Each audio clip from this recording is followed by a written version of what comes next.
Bonjour à tous et toutes, c'est Nessendil. Aujourd'hui, encore vidéo baguette. Je vous remercie pour le très bon accueil que vous avez fait sur la vidéo sur Jeanne d'Arc. Je ne m'attendais pas du tout, mais pas du tout à ça.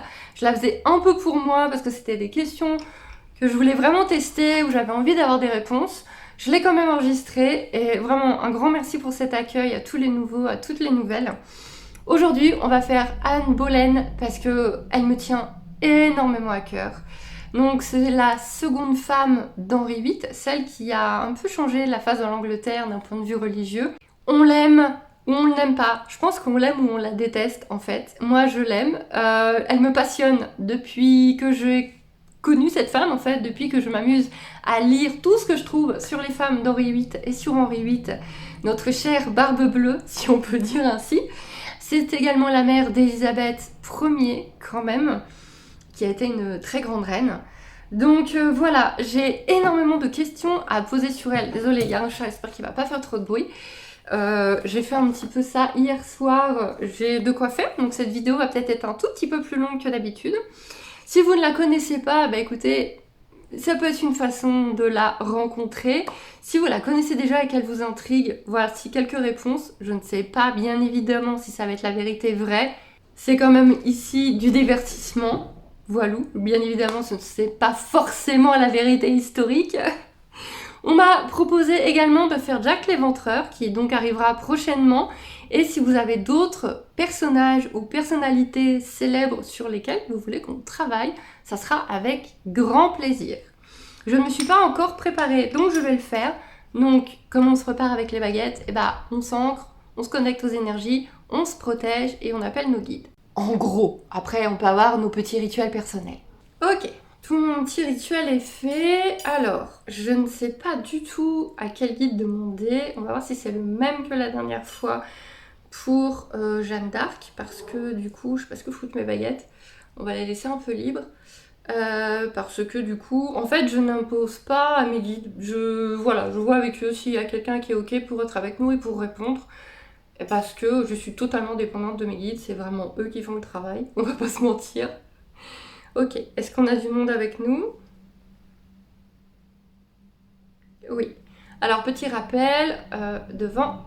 Alors, devant, ça peut m'arriver de faire un tout petit mouvement pour que ça aille plus vite en fait. C'est juste un gain de temps pour que les baguettes se remettent devant plus vite. Ça va être plus ou moins fluide selon le guide. Comme on a beaucoup de nouvelles sur la chaîne, on va faire un petit récapépète comme je fais de toute façon toujours. Est-il possible d'avoir un oui s'il vous plaît? Puisque en fait les mouvements de baguette on n'a pas les mêmes chez tout le monde en fait. Un non s'il vous plaît, merci. Et un peut-être pas tout à fait, pas assez précis, etc. Et un pas de réponse. Donc pas de réponse, ça bouge pas, ça reste devant. Comme je dis à chaque fois, ce n'est pas parce que moi je n'ai pas de réponse que vous n'aurez pas de réponse. Et c'est parti pour Anne Boleyn. Est-ce que j'ai un guide qui peut répondre à des questions sur Anne Boleyn? Oui. Ça va être le même que la dernière fois. Interruption de chat. Donc je disais, ça va être le même que la dernière fois. C'est bien ça, on a le même guide que pour avec Jeanne d'Arc. Ok, pas de problème. On va avoir notre guide historique. Écoutez-moi, ça me va très bien. Alors, j'ai toutes mes questions devant. Si vous me voyez baisser la tête, ne vous inquiétez pas. C'est parce que j'ai mes anti-sèches. Ça va peut-être être un petit peu dans tous les sens. Si vous ne connaissez pas du tout Anne Boleyn, soit allez demander un petit résumé à Google ou quoi, soit Wikipédia. Wikipédia, voilà, par exemple. Ça sera certainement plus facile parce que si vous voyez pas du tout qui c'est, ça va peut-être être un peu compliqué comme vidéo. Alors on va commencer par une question bizarre mais qui moi me titille beaucoup. Donc j'ai lu que Anne Boleyn avait une déformation au doigt, à un doigt, je crois, de la main droite. Mais je me trompe peut-être de main. Elle avait une malformation, en gros, elle a un bout de 6e doigt avec un ongle qu'elle cachait beaucoup, pour ça qu'elle avait des manches amples, elle cachait beaucoup ça, elle en avait très honte. Une petite déformation. Est-ce que Anne Boleyn avait vraiment cette petite déformation? Oui. Ok. Je vois pas pourquoi on m'aurait menti sur un défaut physique comme ça, donc ma foi. Moi je trouve que ça la rend encore plus spéciale. Quand même un petit peu résumé, donc Anne Boleyn, fille de la famille Boleyn, est donc devenue la 2e femme d'Henri VIII alors qu'il était déjà marié. Et alors que le roi avait déjà eu un ou plusieurs bâtards avec sa sœur, Marie. Pour le moment, il n'y a pas de question. D'ailleurs, on peut faire Marie Boleyn aussi si vous voulez, parce que finalement, c'est elle qui a continué la lignée. Donc, il peut y avoir beaucoup de questions aussi sur Marie Boleyn. Bref, finalement, Henri s'est pris d'Anne et a décidé de la faire sa deuxième reine. Personne n'a pu l'en empêcher. Et il s'est coupé avec l'église, et avec le pape. Il s'est décrété juste en dessous de Dieu, au-dessus de tous les autres hommes et juste en dessous de Dieu. Et le seul qui pouvait entendre Dieu, il a fait des réformes dans tous les sens. Bref, ça a été un bordel monstre pour pouvoir épouser cette femme alors qu'il était déjà marié. Mais elle, dans tout ça, donc il est dit souvent que c'était une femme très, très ambitieuse, que c'est elle qui a un petit peu fait tout ça, qui a fait tourner la tête volontairement du roi, etc. Il y en a même qui l'a traitée de sorcière. On va essayer de creuser un petit peu tout ça. Donc je vous ai dit, cette vidéo-là va être un petit peu plus longue. Alors, est-ce que Anne Boleyn était une sorcière? Non. Est-ce que Anne Boleyn, depuis le tout début, voulait être reine? C'est pas tout à fait ça. Est-ce que dès le début de sa relation avec Henri VIII, non, ça ne va pas aller. En fait, il est dit qu'Henri VIII l'a très très très lourdement draguée pendant très très longtemps et qu'elle a refusé de se donner à lui pendant très très longtemps, ce qui était assez exceptionnel, parce que quand un roi te dit tu te couches là, logiquement t'es censé le faire, mais elle lui a tenu vraiment tête. Et donc il y en a qui disent qu'elle ne l'aimait pas, mais qu'elle a fini par se laisser convaincre. Enfin, il y a plein de théories en fait. Est-ce que Anne Boleyn était amoureuse d'Henri VIII? Non. Bon, écoutez, c'est des choses qui arrivent. Est-ce que Anne Boleyn était une femme extrêmement ambitieuse? Pas tout à fait.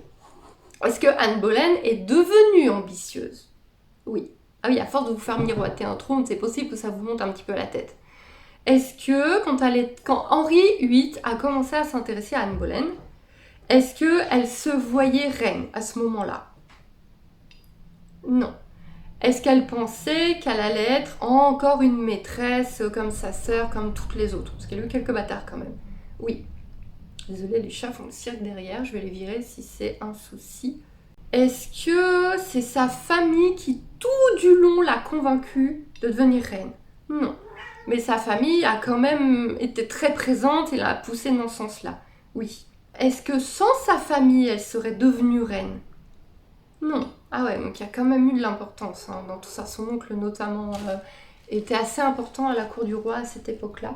Est-ce que au final, elle a suivi le courant? Oui. En fait, elle n'a jamais été amoureuse du roi, mais elle a réussi à le garder, on va dire, familièrement dans ses filets. Et au bout d'un moment, elle s'est dit pourquoi pas? Oui. Est-ce qu'elle était jalouse de sa sœur Marie? Non. Oh, est-ce qu'elle était jalouse des bâtards que Marie a eu avec le roi? Oui. Ok. Alors, Anne Boleyn, avant de devenir la nouvelle favorite et reine d'Henri VIII, a été dame de compagnie, non pas dame d'atour, je pense qu'elle était dame de compagnie, voire demoiselle de compagnie de la première reine, donc Catherine d'Aragon. Est-ce que quand Anne Boleyn était au service de Catherine d'Aragon, elle a apprécié la reine? Oui.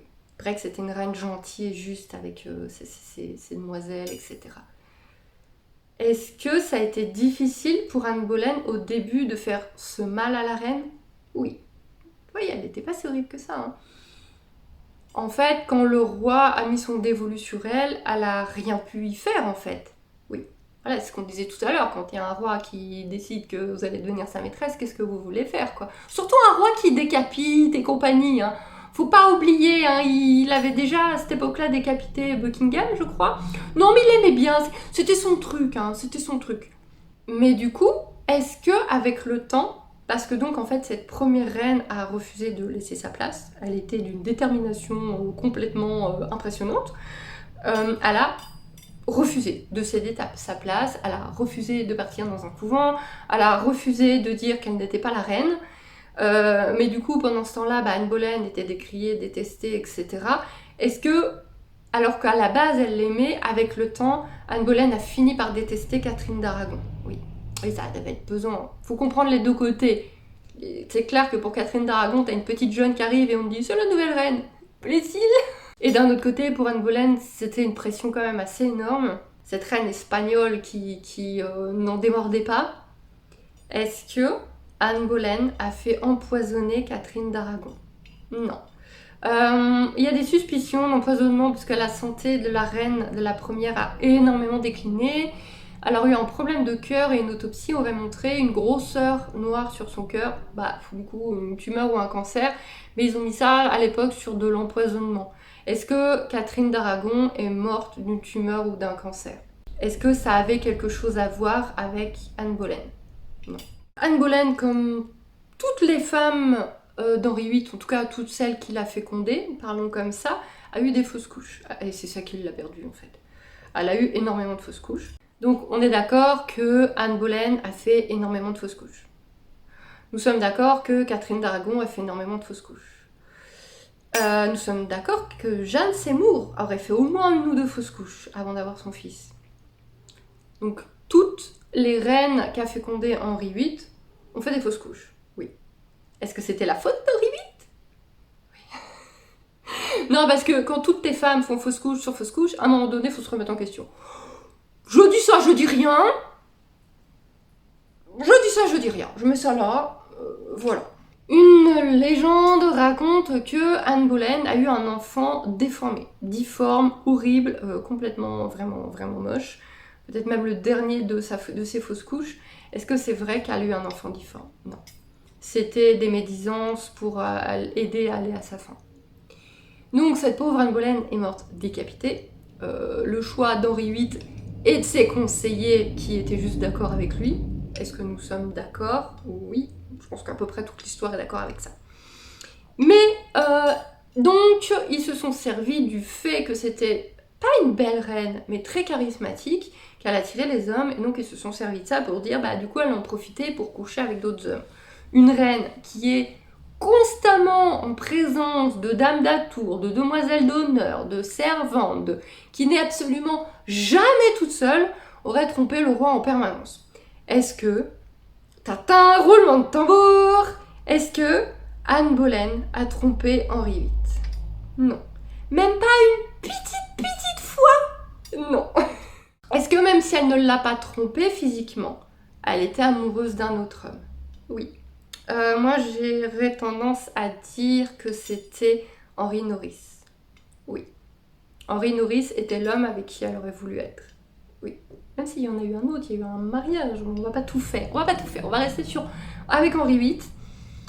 On dit qu'elle a trompé Henri VIII avec Mark Staton, un musicien. Non, c'est le nom, mais il y en a plein qu'on dit, mais jamais elle se serait abaissée à tromper le roi pour un musicien, un bête musicien. Faut savoir que Henri VIII a sacrifié énormément de choses, dont sa première femme, pour pouvoir épouser Anne Boleyn de façon religieuse et acceptable. Et elle, son statut de reine ne tenait qu'au fait d'engendrer un fils. Je pense pas qu'elle aurait commis une erreur pareille. Une femme aussi intelligente. Anne Boleyn était extrêmement intelligente, oui. Une femme aussi intelligente, jamais elle aurait commis une erreur, mais aussi grossière en fait. On dit, celle-là elle était forte quand même. On dit qu'Anne Boleyn a trompé le roi avec son frère Georges Boleyn. Mais on en était là à l'époque. Donc non. Est-ce qu'elle était amoureuse? Non. Pas plus qu'une sœur ne l'est avec son frère. Ils étaient très fusionnels, mais pas plus qu'une sœur avec son frère. C'est donc c'est la femme de Georges qui a fait ces mauvais témoignages. Donc Jeanne Parker. Pourquoi j'ai Seymour en tête? C'est encore une autre. Jeanne Parker. A foutu la merde et a aidé à les faire décapiter. Parce que oui, le frère a été décapité avec. Tous ces hommes en fait, tous les hommes à qui le conseil a dit bon, cette reine-là, elle fait pas d'enfant, de petits mâles, le roi il en a déjà marre, il faut qu'on s'en débarrasse. Du coup, on va dire qu'elle couche avec la planète. Et malheureusement, tous les hommes qui ont été cités, donc tous les hommes de l'entourage de cette reine, bon, ils ont été décapités avec parce que faut que ce soit cohérent quoi. Faut que ce soit cohérent quand même. Est-ce que tout ça a été une horrible mascarade? Oui. Est-ce qu'on peut dire que finalement l'ambition d'Anne Boleyn qui est venue avec le temps l'a tuée? Oui. Est-ce que si elle avait refusé Henri VIII, sa vie, elle aurait pu vivre plus longtemps. Oui. Et oui. Et oui, on fait des mauvais choix dans la vie. Est-ce qu'elle aurait dû refuser le trône et être reine? Oui, mais j'ai quand même que ça a été sa vie à elle et qu'elle a appris des choses en faisant ça en fait, oui. C'était sympa. Donc Anne Boleyn était pour la réforme, donc le fait que l'église d'Angleterre ne soit plus catholique mais protestante, si je ne dis pas de bêtises. Est-ce que Anne Boleyn était protestante? Oui. Ça, on le savait. Donc, est-ce qu'elle a aimé Henri? Tout nous a dit que non. Est-ce que donc Henri VIII était visiblement un homme qui faisait beaucoup de promesses, il jouait beaucoup de la flûte, il avait beaucoup de belles paroles, de belles promesses, mais quand il se mettait en colère, il n'y avait plus rien qui fonctionnait. Donc, est-ce qu'elle a cru en les belles promesses d'Henri VIII? Oui, elle aurait pas été jusque-là sinon. Est-ce qu'Henri VIII a été amoureux d'Anne Boleyn? Et est-ce que c'est celle de ses femmes, donc de ses 6 femmes? Attendez, je les compte. Oui, 6 femmes. Est-ce que c'est l'une de ces 6 femmes qu'il a le plus aimé? Pas tout à fait. Avec Jeanne Seymour, parce qu'elle lui a donné un fils viable. Oui. On peut faire toutes les femmes, hein, si vous voulez aussi. On peut faire toutes les femmes d'Henri VIII. Il y a de quoi faire. Il y a de quoi faire. Et pour le coup, sur Jeanne d'Arc, on m'a dit que je ne connaissais pas assez bien mon sujet. Je connais bien le sujet de Jeanne d'Arc, c'est juste que je ne suis pas... je suis une païenne, n'en déplaise, donc je n'ai pas de connaissances folles et faramineuses sur la religion catholique. Par contre, là, le sujet des femmes d'Henri VIII, vous pouvez y aller. Vous pouvez y aller. Je peux vous prouver que je connais mon sujet. Donc, Anne Boleyn est la maman de la reine Elisabeth Ier. Est-ce qu'elle a aimé sa fille? Non. Il y a des théories là-dessus, comme quoi elle n'aurait pas aimé sa fille parce qu'en fait, elle lui rendait très peu visite.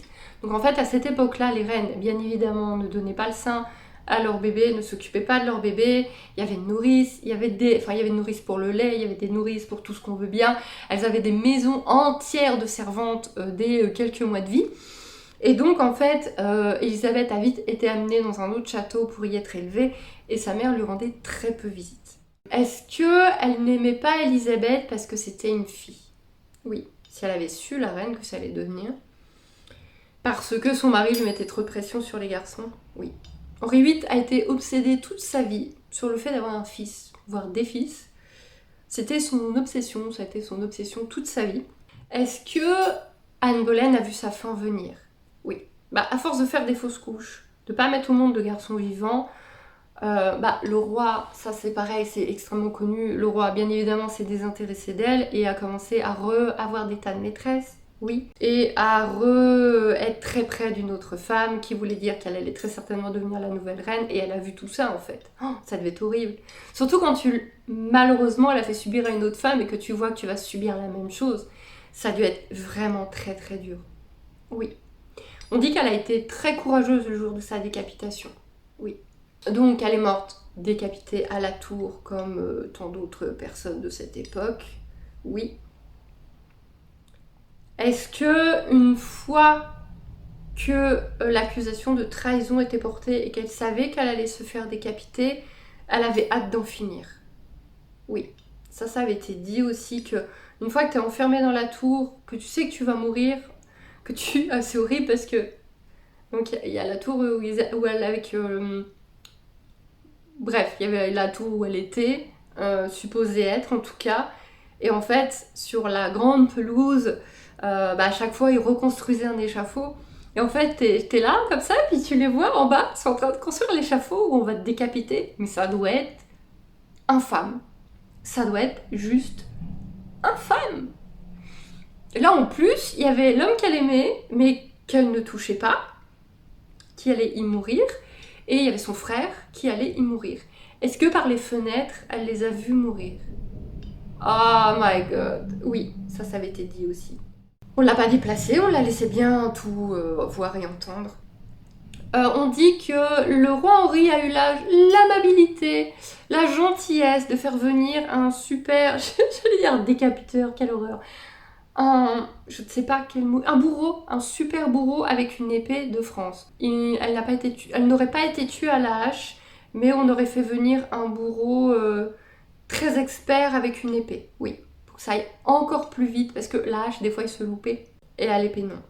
On dit qu'Anne Boleyn, juste avant d'être décapitée, a parlé en l'honneur du roi, qu'elle l'aimait toujours, qu'il fallait faire confiance au roi, qu'il fallait continuer à l'aimer, etc. Est-ce qu'elle l'a fait pour protéger sa famille? Oui. Est-ce qu'elle n'a montré aucune haine pour essayer de protéger ce qui restait de vivant de sa famille? Oui. Oui, parce que, pourquoi tu dis de celui qui est en train de te tuer alors que t'as rien fait et qu'il le sait en plus? Est-ce que Henri VIII, je sais plus, je suis perdue, est-ce que Henri VIII savait vraiment que sa femme ne l'avait pas trompé? Oui. Il était d'accord avec son conseil privé et il était d'accord pour utiliser ces histoires de tromperie pour s'en débarrasser rapidement. Oui. On dit que le procès d'Anne Boleyn était une mascarade. Oui. Oui, parce que, alors, elle l'aurait trompé. Alors, il y avait des dates et tout, hein, ils ont fait ça bien. Il y avait des témoignages, il y avait des dates qui disaient que à telle et telle période, elle sortait avec tel homme, tel homme. À un moment donné, elle sortait avec tel homme, tel homme. Elle était en confinement parce qu'elle a fait énormément de fausses couches. Elle a mis beaucoup d'enfants morts-nés au monde. Et à cette époque-là, un mois avant la fin de ton terme, tu allais en confinement. C'était fort sympathique. On t'enfermait dans une chambre, on fermait les volets, on mettait les brasseros et la cheminée à fond pour qu'il fasse torride. Et tu restais là comme ça à attendre sans avoir le droit de sortir pendant un mois. Ça devait être extrêmement sympathique. Et ensuite, après la naissance de l'enfant, tu restais encore presque un mois, je crois, en confinement parce que t'étais pas pur, tu étais impur. Ensuite, c'est le prêtre, je sais pas quoi, qui faisait tout un machin, qui disait c'est bon, tu es les relevailles. Et avec les relevailles, là, t'étais à nouveau pur, tu pouvais à nouveau rejoindre le monde. Et donc tout ça a duré un certain temps. Et il y a des dates et des témoignages disant qu'elle était avec tel homme à ces périodes-là. Bref, c'était n'importe quoi. Mais c'est passé crème. Et on a dit oui, vous êtes coupable, vous allez être décapité. Voilà, oui. Et bah mon vieux, c'est sympa comme vie. Bah j'ai pas d'autres questions, j'ai tout fait. Mine de rien, on en a fait pas mal, j'ai tout fait. Il y en aurait peut-être d'autres, mais je pense qu'on a fait le principal et l'essentiel, parce qu'après ça va recouper avec d'autres personnages qu'on pourrait faire aussi, sa sœur, son frère. Et il y a encore la sœur, et il y a les autres femmes, il y a Henri VIII lui-même. Donc vraiment, n'hésitez pas à me proposer d'autres personnages qu'on pourrait faire, ça peut être très très amusant. Merci au guide qui nous a accompagnés. Et puis je vous dis à très vite avec d'autres vidéos. Hein. Ah oui, au fait, j'ai un site internet où tu peux découvrir mon travail sur la communication animale et la spiritualité, avec même des petites formations super faciles, accessibles à tout le monde. Lien en description si tu veux aller jeter un coup d'œil.